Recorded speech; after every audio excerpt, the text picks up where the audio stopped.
Don't be scared. Think what happened down there. I gotta find what we're looking for.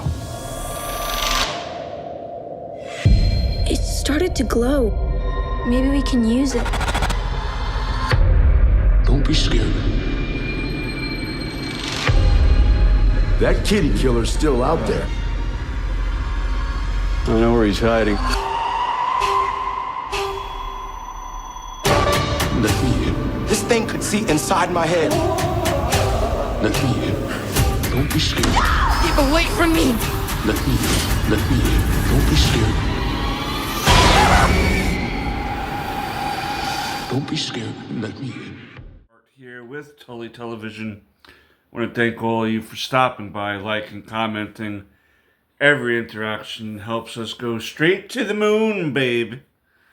Today we're going to be catching up with Welcome to Derry, episode 6 review. So then we can get into the episode 7 review. And this episode is entitled The Name of the Father.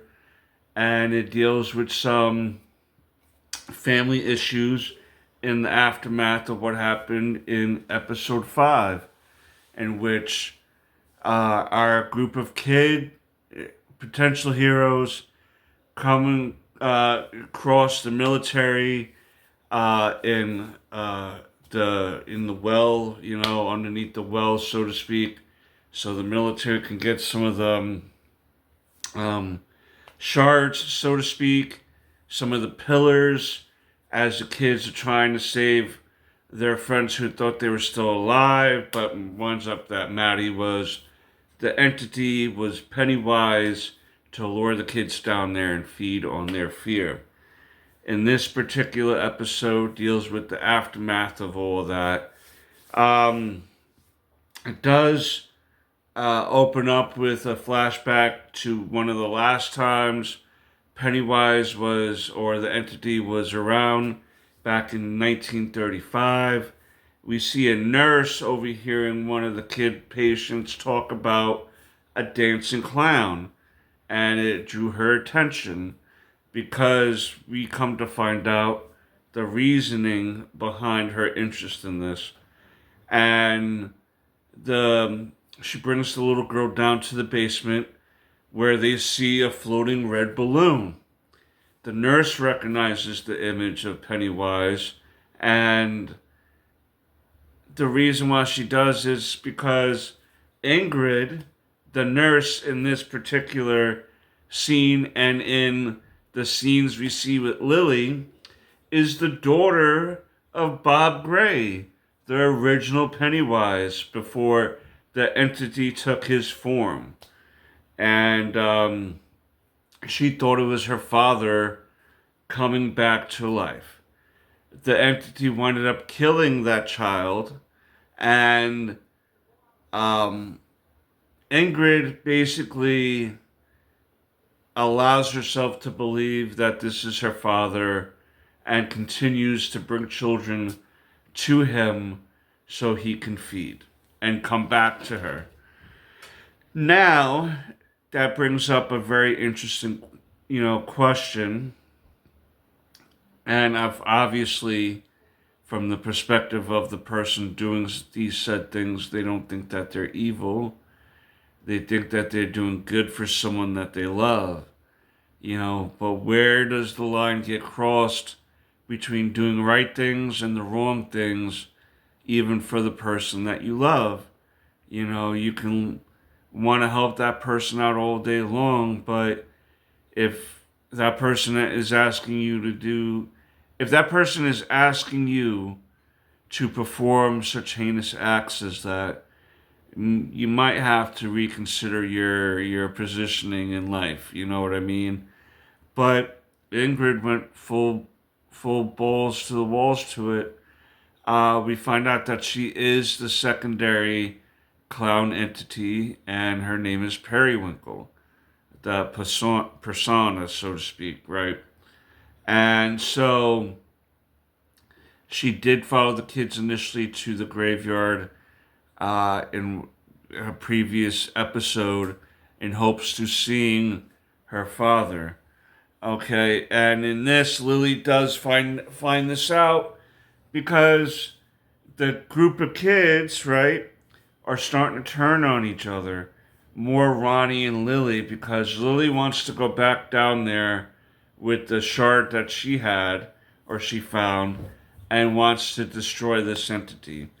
Ronnie is not looking to go back down there. She almost died, her dad almost died, and they have a falling out to such a degree. Lily was told to go back to the crazy house by Ronnie. And so Lily's been isolated this whole time and now dealing with the fact that Ingrid, an adult who she thought she can trust, is involved in this somehow too. So now she has nobody. And when you already are dealing with the fact whether you're crazy or not crazy, or feeling like you're going crazy, being isolated, having everyone you care for kind of turn on you or make you realize that you cannot trust anybody, it can drive you deeper into depression and into that isolation. So Lily, at this point in the series, isn't doing too well. But we do see Ronnie, Rich, Marge, and Will go to the black spot. Okay. Now, in this particular series, that means the little base, so to speak, the little quarters that the military gave Rich Halloran, Dick Halloran, I'm sorry, and the other black soldiers there to chill, right? And they were having a party there. Dick winds up, after leaving the sewers the episode before, makes his way back to base and decides to just drink himself silly as the rest of the boys are getting ready for a party, or as there was a party going on. That box has led him to continue the unlocking of the mental box, has led him to seeing dead people, right? They turned him into the sixth sense. I see dead people. All right. And so he's trying to deal with that. He's trying to deal with the aftermath, his own aftermath of the previous episode and the battle that everyone came across in that particular episode. Will and his dad, Leroy, get into it too. Leroy Hanlon, the major, doesn't want his son going out of the house and helping anybody. Will decides to buck up a little bit, and he's like, well, I'm going to make sure none of my friends die. And the father slaps him because that was a direct thing against his father, basically saying to his father that he let his friend die. And not for nothing, the friend died because the kids were there. If the kids were not there, Leroy's friend would not have died that day. So Will's got some nerve, so to speak, being it was kind of him and his friend's fault why that even happened in the first place. Now, yes, they're kids and they're trying to do something that they also think is good, but winds up being not good. Very not good. It's not good at all, my friend. And so that this episode seems to be dealing with people who think they're doing the right thing but are only making things worse.